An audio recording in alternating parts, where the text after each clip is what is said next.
छत्तीसगढ़ कांग्रेस सरकार भले ही गांव-गांव में नरवा गरवा घुरवा योजना ला मूल रूप देके तीव्र रूप प्रदान करे म लगे हे, लेकिन सरकार के कार्य योजना हर जमीनी स्तर में फोका फोका साबित हुआ दिखाई देवत हे।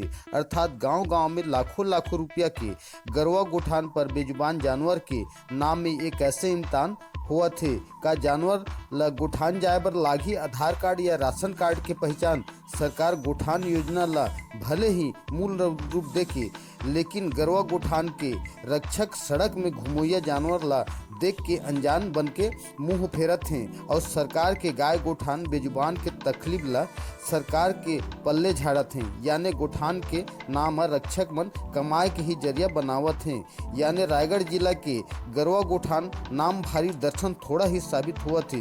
रोका छेका अभियान सड़क में भूखन प्यासन बेजुबान जानवर गोठान के इंतजार करे में लगिन है।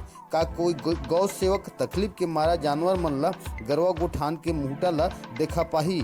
हकीकत तो एक ही बात हुआ थे कि लाखों लाखों के गोठान फिर सड़क में बेजुबान जानवर रक्षक बस अपन कमाई के इंतजार ला करत हैं। हमारे चैनल में लाइक कर, सब्सक्राइब कर, कमेंट कर।